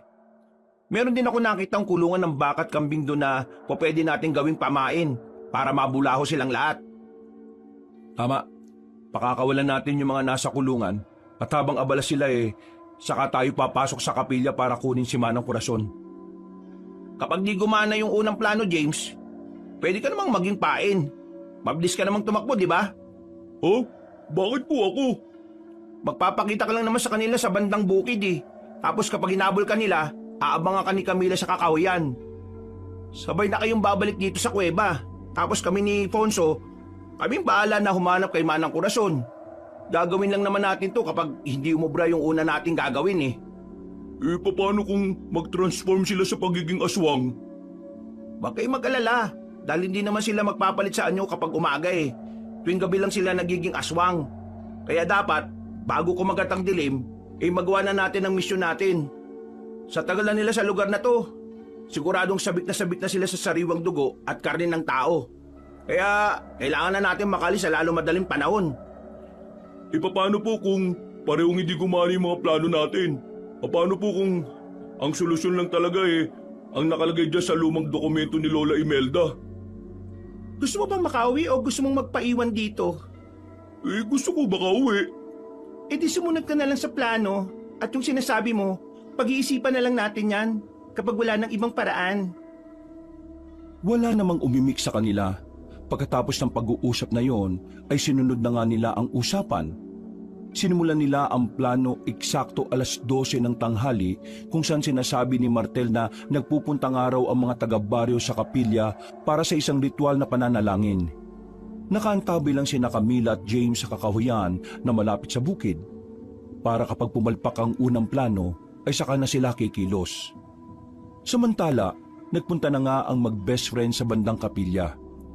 Habang walang tao, ay tinungo nila ang kulungan ng mga manok, baka at kambing. Binuksan nila ang mga ito at binugaw mga hayop na naroon. Maya-maya pa, habang abala ang lahat sa kapilya, ay narinig na nga nila ang ingay ng mga hayop sa labas. Nang mapasilip ang mga tao sa kapilya sa bintana, ay nakita na nga ang nangyayari. Nag-utos ang namumunong si Mang Ordo sa ilang kalalakihan na lumabas para ikulong ulit ang mga hayop na nakakawala. Sinamantala na nga nina Alfonso at Martel ang pagkakataon. Nagtungo sila sa likurang bahagi ng kapilya hanggang sa makita nila ang pintuan dito. Dahan-dahan nilang itong binuksan at saka maingat na pumasok. Ako nang papasok, tol. Dahil ako ang nakakakilala kay Manang Corazon eh. Okay, sige. Ako naman bahala rito mag-lookout. Mag-iingat ka, tol ha. Kung kailangan mo ng tulong, tawagin mo kaagad ako. Oo, tol. Nagmadali na nga si Alfonso sa pagpasok sa loob ng maliit na kapilya. Sinuyod niya ang 2 silid sa likuran pero wala siyang nakitang tao. Kahit sa banyo ay nagpunta rin siya pero walang nakita roon. Nagdesisyon na siyang pumunta sa harapan. Sumilip siya sa kortina hanggang sa mapansin niyang nagbabalikan na ang mga tao na nagkulong sa mga hayop na pinakawalan nila. Hindi niya nakita roon si Manang Corazon kaya bumalik na siya sa kinaroroonan ni Martel. Pero nagulat siya dahil may ilang kalalakihan na papunta sa kinaroroonan nila. Makikita nila tayo, tol. Magtago tayo. Pero wala tayong pagtataguan. Bago pa matapos ni Alfonso ang pagsasalita, mula sa kinaroroonan nila ay nakita na nila si James na tumatakbo sa bukirin. Tila natunugan na nga ng mga yun ang kanilang sitwasyon. Dahil doon, ang mga kalalakihang papunta sana sa kinaroroonan nila ay tumakbo papunta kay James. Nagpahabol nga ang malusog na lalaki hanggang sa kakahuyan. Nang paangat na siya, ay nakaabang naman doon si Camila na inaabot ang kamay niya. Pero dahil sa mabilis sa mga kalalakihan, kaya halos maabutan na sila. Bilisan mo, James. Abutin mo na ang kamay ko. Oo, ate! Paghawak ng malusog na binata sa kamay ni Camila, ay pwersahan niya yung hinatak.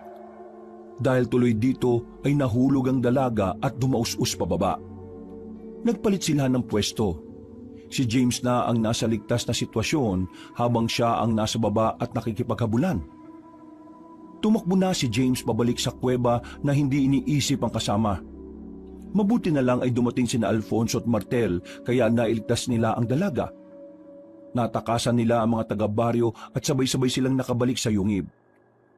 Pagkakita ni Camila kay James ay galit na galit siya dito na gusto niyang saktan ang malusog na binata. Pero pinigilan siya ng 2 lalaki. Sinadya mo akong hatakin para ako malagi sa alanganin, no? Ate naman, bakit ko naman gagawin yun sa'yo? Grabe ka naman kung makapambintang. Matagal mo na akong kilala. Sa tingin mo magagawa ko yun? Sa tagal ko na nga pagkakakilala sa'yo, di ko sukat akalain na ganyan ka pala. Hindi ka lang sakim eh, makasarili ka rin. Bakit ba inis na inis ka sa akin, Ate Camila? Hindi naman ako yung gusto mapunta rito, di ba? Bakit parang ako sinisisi mo? Tama na yan. Hindi yan makakatulong sa atin. Tumahimik na nga sina James at Camila habang sina Alfonso at Martel ay nag-iisip ng paraan kung paano makakalis sa lugar na yon nang ligtas silang apat. Sumasakit ang ulo ko kakaisip eh. Nasa kaya nagtatago yung matandang yun? Kailangan pa nating magalugog sa baryo habang sikat pa ang araw. Mga kasama, medyo risky itong gagawin natin pero kailangan nating maghiwa-hiwalay para mas mabilis na mahanap yung sinasabi niyong matandang babae. Kung sino una makakita sa kanya, maghanap kagad ng makakasama para makatulong at makagawa kagad tayo ng plano para maisama yun dito sa kuweba. Wala na tayong dapat sayangin na oras dahil kapag kumagat ang dilim, siguradong mas mahihirapan tayo dahil mag-aanyo na silang aswang. Dahil sa planong yon ay kumilos na nga agad silang apat. Nagiwahiwalay silang bumalik sa baryo at nagmasid-masid hanggang sa sumapit na ang alas 5:30 ng hapon. Eksakto naman na natunto ni James ang kinaroroonan ng mga nakatagong yaman sa baryo. Dahil dito, tila nawala na naman siya sa focus. Gamit ang dala niyang bag ay kumuha siya ng mga ginto at alahas. Isinilid niya ang kakasya pero marami pa ring natira. Babalikan ko kayo! Ano yung ginagawa mo? Bakit inuuna mo pa yung mga kayamanan na nakita mo kaysa sa paghahanap kay Manang Corazon? Ate naman, huwag mo na akong pakialaman. Naghahanap naman ako sa taong yun eh. Nagkataon lang na itong una ko nakita. Umalis na tayo rito. Bilisan mo na dahil magdidilim na. Mauna ka na ate. Kaya ko na ang sarili ko. Napailing na lang si Camila at dahil nga sa papalubog na ang araw kaya sapilitan na niyang hinatak ang malusog na lalaki. Nagpambuno tuloy sila na siyang naging dahilan kung bakit nahulog ang bag na may kayamanan at kumalat sa sahig. Nakagawa din tuloy ito ng ingay, kaya nagpunta ang mga nagbabantay. Bakit mo ba kasi ako pinakikialaman ha? Nakita mo yung nangyari ate oh. Nahulog yung mga nakuha ko. Huwag mo nang damputin yan. Ano ka ba, James? Narinig na tayo ng mga taga-baryo eh. Pero tila bingi si James na patuloy pa rin sa pagdampot ng mga kayamanan. Hanggang sa unti-unti nang lumubog ang araw. Eksakto rin na may 4 na taga-baryo ang bumungad sa kanila. Tumingin ang mga iyon na masama. Ang mga mata nila ay tila nagliliyab sa galit na nararamdaman. At ilang saglit pa nga ay kitang-kita ni Camila kung paanong unti-unting magpalit anyo ang mga yon bilang isang aswang na luwad. Ang mga aswang na luwad ay isa ring kakaibang uri ng aswang. Para silang mga palaka na may malaahas na dila. Mapupula ang mga mata, mahaba ang kuko at matutuli sa mga ngipin na kayang makasira kahit gaanong kakapal na kahoy. Tara na, James, ano ba? Umalulong ang 4 na luwad na tila nagtatawag ng iba pang kasama. Dahil dito ay narinig na rin nina Alfonso at Martel ang nangyayaring gulo, kaya pumunta sila sa lugar. Nang makita nilang nalagay na sa alanganin sina James at Camila, ay kaagad silang sumaklolo. Mabuti na lang talaga at naituro na ni Martel sa matalik na kaibigan ang mga gagawin at panlaban sa aswang. Kaya madali nilang nalabanan ang 4 na luwad. Pero hindi naman nila napatay ang mga ito dahil dumating na si Mang Ordo na nasa anyo ng pagiging isang aswang na panikbot. Ang panikbot ay isang uri ng makalumang aswang na parang anyo ng isang paniki pero may malaahas itong buntot.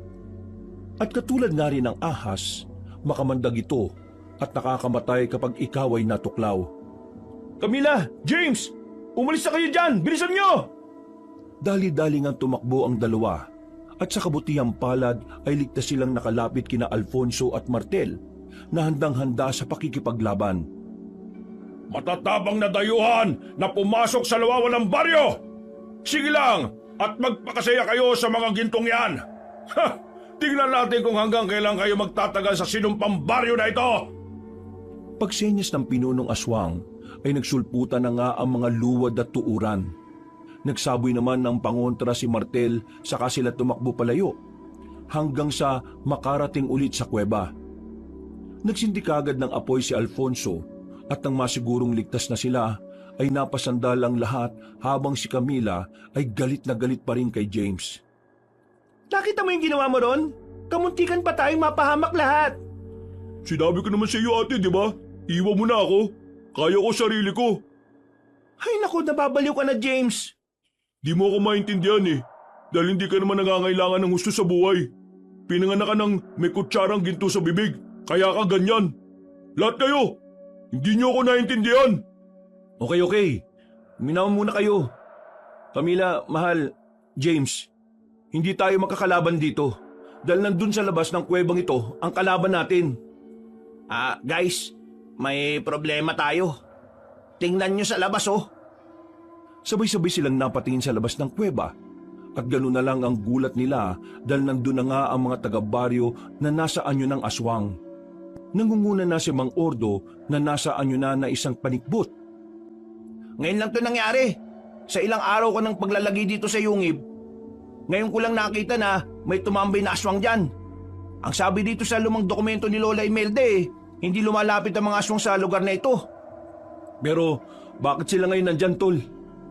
Wala rin akong ideya, Tol Malamang dahil yan na sa ginto. Baka ang mga ginto pa na dinala ni James ang maging daan para makapasok sila rito sa kuweba. Hindi ko rin alam pero posible nga. Kaya habang maaga pa, James, itapon mo na yan sa labas. Hindi ko susuko mga ginto ko. Nababaliw ka na ba talaga? Akin na nga yan. Natigilan na sila dahil kumuha ng malaking bato si James at umamba sa mga kasama. Kitang-kita sa mata ng malusog na binata ang determinasyon na hindi isuko ang mga hawak niyang kayamanan. Dahil dito ay wala na silang nagawa kundi ang pakalmahin si James, na parabang nawawala na sa kanyang sarili. Hanggang sa mula sa labas ay narinig nila ang maladimonyong paghalakhak ni Mang Ordo. Napalingon tuloy silang apat sa pinunong aswang pati sa mga kaanib nitong naghihintay lang sa likuran. Tama ang sinabi ng babae. Naparito kami dahil sa mga kayamanang kinuha niyo sa amin. Pero papayagan namin kayo makuha yan kung isusuko niyo ang isa sa inyong mga kasama. Makinig kayo! Ang sinasabi kong ito ay parehong may benepisyo sa atin. Alam niyo naman siguro ang patakaran na makakalabas lang kayo sa baryo Luntian kapag may isa sa inyo ang magsasakripisyo. Makinig kayo! Matagal na panahon kaming hindi nakakatikim ng sariwang dugo at karne ng tao. Kaya sana mapagbigyan nyo rin kami. Makakauwi kayo kasama ang kayamanan at makakakain kami. Batas lang naman, hindi ba? Hindi kami makikinig sa mga sasabihin ninyo. May iba pang paraan. Alam namin si Manang Corazon ang may alam ng tamang paraan para makabalik kami sa labas ng baryong ito. Makinig kang mabuti, lalaki. Ang trabaho ni Corazon ay magdala ng mga bibiktimahin sa lugar na to para makatikim naman kami ng sariwang dugo at karne ng tao. Sa madaling salita, mga biktima niya kayo. At binibigyan ko na kayo ng mainam na pagpipilian. Isa lang ang iiwanan nyo bilang sakripisyo at makakauwi na kayo kasama ang kayamanang hinahangad ninyo. Dahil dito ay napatingin si Alonso sa mga kasama. Wala siyang gustong isuko kahit pa si James na nasilaw na sa kayamanan. Matibay yung paninindigan niya na makakauwi silang apat ng buhay. Pero hindi ganito ang takbo ng tadhana. Mabilis ang sumunod na pangyayari. Hindi nila namalayan ang pagkilos ni James. Tangan ang bag nitong naglalaman ng ginto. Hinawakan niya at tinutukan sa leeg ng matulis na patalim si Camila. Hindi alam ni na Alfonso at Martel kung saan ang galing ang patalim na yon. Pero kinabahan sila para sa buhay ng dalaga. James, anong ginagawa mo? Pasensya na sir, pero punong-puno na ako dito sa girlfriend mo Dapat siya na ang magsakripisyo. Uwi ako ng buhay sa amin. Dala ang kayamanan na to. Huwag mong gawin to, James. May iba pang paraan. Wala na. Sinabi na ng aswang na wala, di ba? Kaya ako na ang gagawa ng paraan. Sinubukang pigilan ni na Alfonso at Martel si James, pero idiin nito ang patalim sa lieg ni Camila. Bahagya yung nagdugo, kaya napahiyaw sa sakit ang babae. Dahil doon ay natigilan sila at pinagmasdan na lang ang malusog na binata habang mabagal na lumalabas sa kuweba. Tuwang-tuwa naman si Mang Ordo at ang mga aswang sa kanilang nasisilayan, lalo na makita nila ang pagtagas ng kaunting dugo sa liig ni Camila. Para bang humalimuyak yun na isang mabangong samyo sa kanila. Yan! Tama ang naging desisyon mo, malusog na binata. Dahil dyan, makakamit mo ang lahat ng daladala mong kayamanan at makakauwi na kayong tatlo. Ako lang ang pauwiin mo. Sawang-sawa na rin ako sa pagiging sunod-sunuran sa dalawang yan eh. Ngayon, may mga kayamanan na ako. Ako na ang masusunod sa buhay ko. Gusto ko ang ugali mo, batabang binata. Parang bagay na bagay ka sa lugar na ito ah. Huwag mo akong pinaglililin lang. Hindi ako magtatagal sa lugar na to, no? Ibibigay ko lang ang babaeng to kapag may nakita kong lagusan pabalik sa amin. Humalakak lang si Mang Ordo, habang ang mga aswang sa likuran niya ay tila sabik ng makatikim ng sariwang karne at dugo ng tao. Sina Alfonso at Martel naman ay umiisip na ng paraan kung paano may liligtas si Camila. At nakahanap na nga sila ng tiyempo dahil habang lumalakad palapit sa mga aswang si James ay nadulas ito. Napaiktad sila pareho ng dalaga. Tumilapo naman ang patalim niya kaya ubod lakas na sinipa ni Camila si James sa muka. Pareho silang gumulong pero mas malapit ang malusog na lalaki sa mga aswang. Habang inaalalayan ni Alfonso ang girlfriend ay sinamantala rin ni Martel ang kaguluhan. Naghagi siya ng natitirang pangontra. Tinamaan ng ilang aswang kaya umangil ang mga to habang nanghihina. Tara na! Bilis! Saan tayo pupunta, Tol? Sa baryo, tol! Wala na nga silang inaksayang oras. Habang ang ibang aswang ay humihiyaw sa sakit dahil sa pangontra, ang iba naman ay abala kay James na pinag-aagawan. Hindi na nila nakita ang eksaktong nangyari sa malusog na lalaki dahil tumakbo na sila papalayo. Narinig na lang nila ang pag-ungol ng mga aswang at nang lumingon si Alfonso sa likuran ay nakita niya ang ilan sa mga tuuran na sumusunod. Magmadali na tayo! Sumusugod na yung iba! Mal, kaya mo bang tumakbo ng mabilis? Oo naman! Kung ganon, tara na! Martel, bilis! Tumakbo nga sila at tinakasan ng mga tuuran na humahabol. Nang malapit na silang sa baryo ay may sumulpot sa harap nila na dalawang batang luwad. Nasaan yung asungman ng mga yon ay kapansin-pansin pa rin na bata sila kaya nag-aalangan si Alfonso at Camila na sakta ng dalawa. Anong ginagawa nyo? Mga bata, Tol eh! Hindi sila mga ordinaryong bata, mga aswang sila! Isinaboy nga ni Martel ang huling pangontra sa dalawang kalaban. At kitang-kita nila kung paano maglupasay ang mga batang aswang na parang bulating binudbura ng asin. Hanggang sa huminto ang mga yon at unti-unting magsaabo. Natutop na lang ni Camila ang bibig sa sobrang pagkagulat. Gusto niyang maiyak dahil bata pa rin ang tingin niya sa dalawang luwad. Pero wala na siyang nagawa. Dali na guys! Doon tayo sa bahay na yon. Nanggaling ako roon nung isang araw eh. May mga nakita kong pangontra. Palagay ko eh, doon ang galing sina lolo at lola ko noon. Nakita ko may mga lumang bag doon sa isang sikretong silid na magagamit natin. May mga pangontra pa ako nakita ron. Wala na nga silang inaksayang oras. Tumakbo sila papunta sa tinuturong bahay ni Martel. Pero ang mga tuuran ay patuloy pa rin sa paghabol. Nang malapit na sila sa bahay ay tumilapo ng isang tuuran at nahagip sa paanan si Martel. Nadapa ang matipunong binata kaya natigilan din si Alfonso at Camila habang nakatitig sa kaibigan.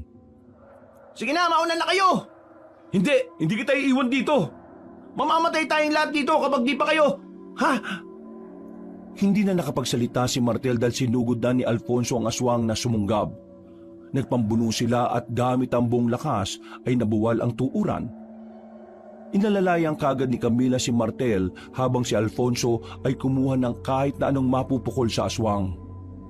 Buong lakas niyang pinalo na matigas na bato ang tuuran at napuruhan ang ulo nito. Bumagsak yun sa lupa at nangisay-ngisay. At nang makita yun ng isa pang aswang ay nagalit yun. Kaya sumalaka yun. Doon na nga naisip ni Alfonso na gamitin ang kanyang baril na nire-reserba niya sana. Sa pulsa noo ang aswang nung mandusi sa sahig na wala ng buhay. Pagtingin nila kay Martel ay nagulat sila dahil halos maputol na pala ang kaliwang paa ng best friend niya. Dahil sa pagsunggab kanina ng tuuran. Diyos ko po, yung paa mo Martel, nakalaylay na. Iwanan niyo na ako, makakasagabal lang ako sa inyo. Hindi pwede, uuwi tayo lahat ng buhay. Alfonso, tulungan mo nga ako rito. Umalali nga silang dalawa kay Martel hanggang sa makarating sila sa loob ng bahay. Tinungo nila ang sinasabing silid. Pansamantalang nagpahinga roon habang wala pa nga ang aswang. Binendahan kagad ni Camila ang nakalaylay na paa. Pero sakit na sakit pa rin si Martel. Namumutla pa rin siya dahil sa dami ng dugong nawala. Tol, ito ba yung bag na sinasabi mo? Ituro mo rito yung pangontra. Huwag ka muna matutulog makakauwi tayo. Tumingin ka lang sa amin Uy, Tol! Ayos lang ako. Sige na, kalkalin mo lang yung bag. May nakita ko dyan na mga pangontre. Camila, kunin mo tong lumang dokumento. Ikaw nang umawak niyan. Tol, bakit? Uy, mais ka nga! Mas okay na si Camila ang may hawak niyan. Alam nating lahat na siya ang pinakamaingat sa atin. Huwag kang mag-alala, ayos lang ako. Nanghihina lang ako dahil sa mga dugong na wala sa akin. Saka dito sa pakong nawakwak ng walang iyang aswang na yun. Huwag kang mag-alala, Tol. Hindi ka namin iiwan ni Camila. Kahit na anong mangyari. Binalikan ka nga namin dito Tapos aalis kaming wala ka. Isang malakas na ungol na ang nagpahinto sa kanilang pag-uusap. At mula sa silid na kinaroroonan, sumilip sina Alfonso at Camila sa bintana. Doon na nga tumambad sa kanilang paningin ang mga tuuran at luwad na nagkakatipo na sa tapat ng tinataguan nilang bahay. Ano nang gagawin natin ngayon? Naglipanan na sila sa labas. Paano ba tayo makakaalis? Umiisip ako ng paraan. Makakalis tayong 3 rito, mahal. Paano? Mukhang makukorner na nila tayo sa bahay na mahal. Mamamatay na tayo. Huwag mong sabihin yan. Makakalis tayo rito, mahal. Di ba, Tol? May isa pang paraan, Tol Fonso. Hindi ko gagawin yung sinasabi mo. Tol, yun lang ang nakikita kong paraan. Camila, nasa lumang dokumento ni Lola ang instruction. Gawin nyo na, bago pa mahuli ang lahat. Natigilan na naman sila sa pag-uusap dahil isang tuuran ang sumira sa bintana at pumasok sa loob ng kinaroroonan nilang silid. Gamit ang mga nakuwang pangontra ay sinaboy ni Alfonso ang isang botelya. Nang tumama ito sa mukha ng aswang ay nalusaw kagad ito at nagsaabo ng walang ano-ano. Nagulat silang lahat at nagkatinginan. Pero meron na namang isa pang sumulpot mula sa nasirang bintana. Dinambahan na nito si Alfonso pero natakasan niya rin at gumapang siya palayo. Nang mapasandal siya sa isang gilid ay may nakita pa siyang lumang bag. Sa kabutihang palad ay may nakita siya roon na kinakalawang na itak. Nang sumugod ang aswang ay kinuha niya kagad ang kagamitan at saka isinaksak sa mukha ng halimaw. Hindi pa yun basta-basta namatay dahil kumakawag-kawag pa ang mga kamay. Kaya sa tindi ng galit niya ay inikot niya ang itak na nakatusok at saka hinigit ng pakanan. Mamatay ka ng aswang ka! Dahil dito ay tila nahati ang mukha ng tuuran at tuluyan nitong bumagsak sa sahig na wala ng buhay. Kumalat ang nangingitim nitong dugo sa katawan ni Alfonso kaya siya napatayo. Eksakto naman na pagharap niya kina Martel at Camila ay may nakita siyang luwad sa kabilang bintana. Huli na nang makasigaw siya dahil nasira na ang bintana. Napadapa naman ang kanyang girlfriend sa takot sa nakitang aswang na luwad. Tulong, Fonso! Nandiyan na ako! Nadamba naman si Alfonso ng bagong dating na tuuran. Galit na galit yun dahil ito ang asawa ng napatay niya kanina. Pinagkakakalmot siya sa muka pero sinalag niya ito ng mga braso kaya ito ang nadali sa kanya. At dahil na rin sa taranta, kaya winasiwas na lang niya ang kinakalawang na itak. Nang mapansin niyang dudura na siya ng maladagtang laway, ay mabilis niyang isinaboy ang isa pang pangontra na inireserba niya na rin sana. Napatras ang halimaw habang nangingisay at tila natutunaw na parang kandila. Hanggang sa magsaabo na rin ito. Mahal, Fonso, Paglingon ni Alfonso sa matalik na kaibigan ay pinagtutulungan na yun ng dalawang bagong dating na tuuran. Dahil dito ay wala na rin napagpilian ng binata kundi muling gamitin ang baril na tinitipid niya. Dalawang magkasunod na putok ng baril ang pinakawalan niya na kagad tumama sa parehong ulo ng mga aswang. Pagkahandusay ng mga yun sa sahig ay sabay silang lumapit kay Martel na nadagdagan ng malalang sugat sa katawan. Tol, nandito na ako! Aalis na tayo! Tara! Tol, wala nang ibang paraan. Gawin niyo na ang sinasabi ko. Hindi pwede! Kaya nga kami nagpunta dito sa lugar na to, di ba? Para hanapin ka. Hindi pwedeng mangyari to. Makakawit tayo ng buhay. Hindi ko na kaya. Magiging pabigat lang ako sa inyo. Hindi totoo yan. Tulungan mo na ako na akayin siya, dali. Oo, sige. Inalalayan na nga nila palabas ng silid si Martel. Habang binabaybay ang bandang sala ay napansin nila ang silid na paibaba. Nagkatinginan sina Alfonso at Camila na tila nagkakaintindihan. Doon nga sila nagpunta at ang pababa na ay eksakto naman na may dumating na 2 pang luwad. Sumalakay ang mga yon gamit ang mga malalakit nilang dila. Pero hinarang sila ni Alfonso gamit ang kinakalawang na itak. Napahiyaw ang 2 aswang nang maputol ang kanilang mga dila. Dahil dito ay lalo silang nagwala at sinugod sina Alfonso, Martel at Camila. Sa taranta ng 3 ay nagmadali silang pumasok sa paibabang silid. Kaya di nila namamalayang putol na ang isang hagdan doon. Dumauso silang 3 at nagpagulong-gulong hanggang sa baba. Pero kaagad ding tumayo si Alfonso sa kabila ng sakit ng katawan na nararamdaman. Tila hindi niya ininda ang mga to dahil inalala niya kaagad ang girlfriend at best friend. Camila, Martel, ayos lang ba kayo? Ayos lang ako, mahal. Si Martel. Martel! Nasaan ka, tol? Sumagot ka!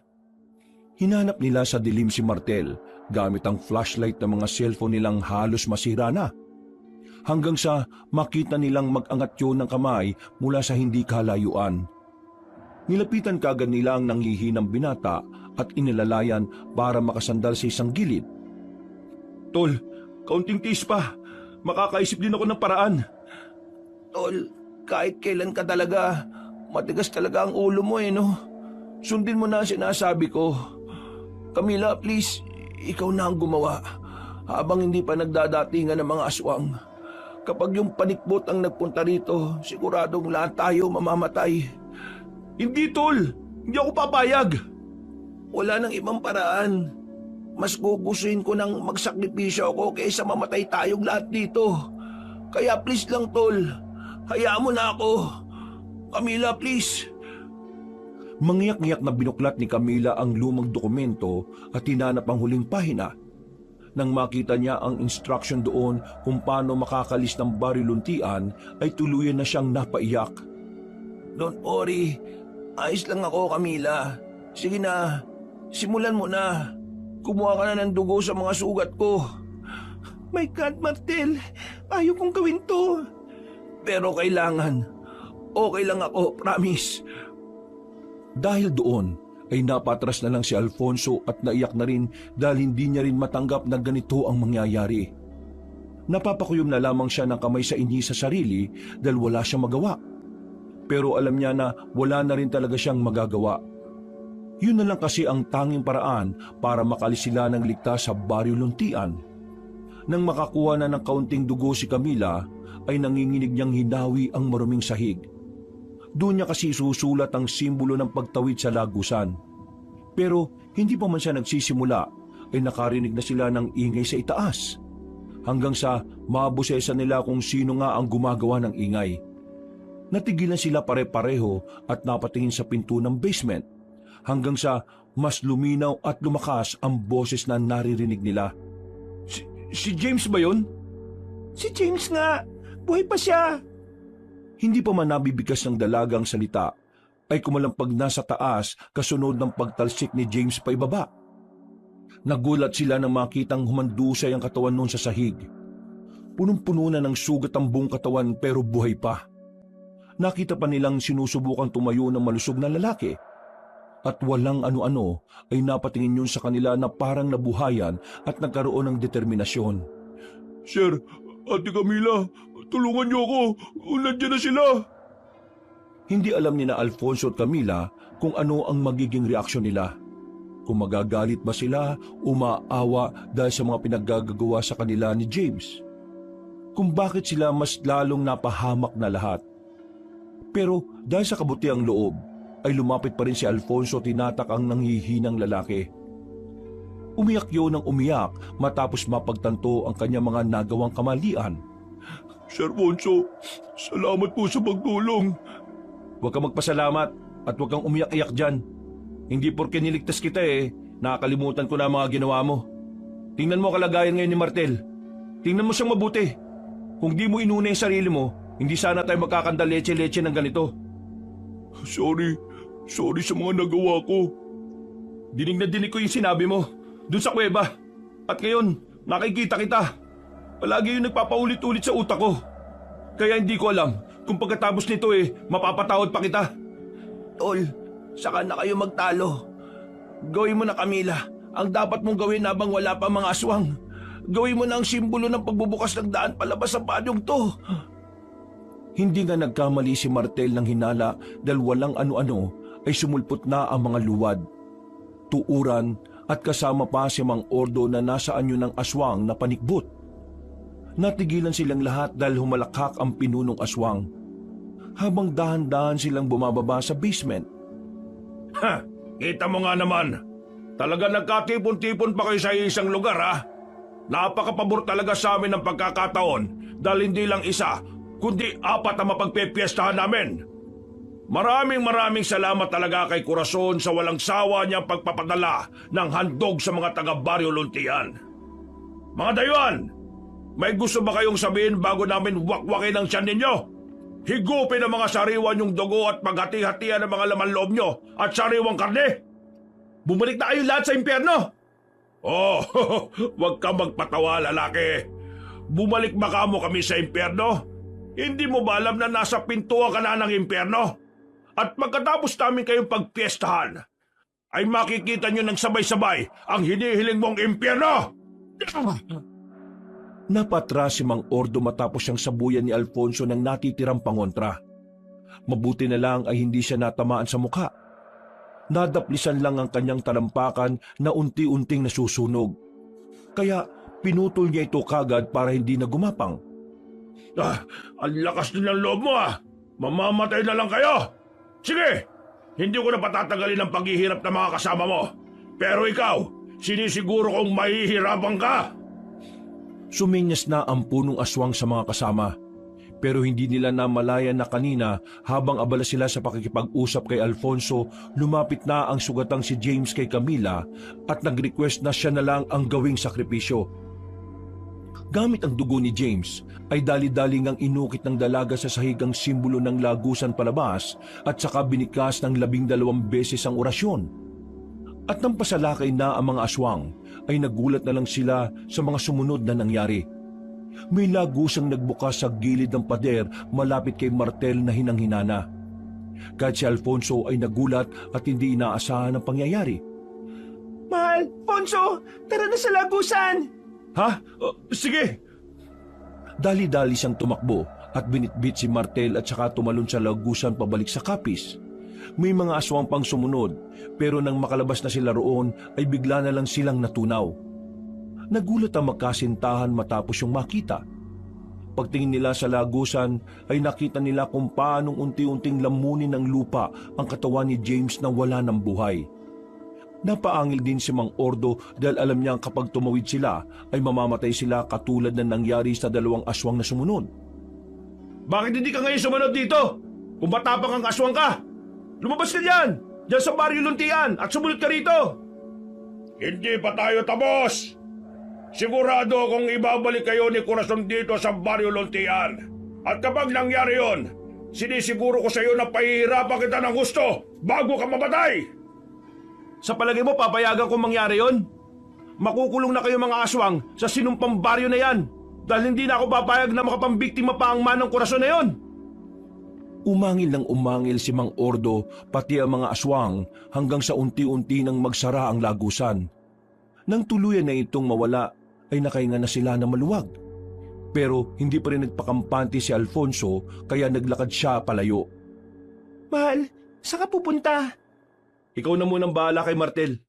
Dalhin mo siya sa bakasyon ng liblib at babalikan ko kayo ron. May kailangan lang akong tapusin. Pero, Makinig ka na lang, Camila. Nang makita nga ng dalaga ang matinding galit sa mga mata ng kanyang boyfriend, ay hindi na siya umalma pa. Ginawa na lang niya ang gusto ng binata. Inalalayan niya si Martel hanggang sa makarating sila sa bakasyon ng liblib.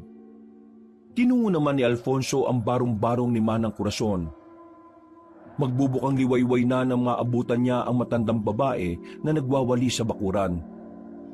Tumigil yun nang makita siya.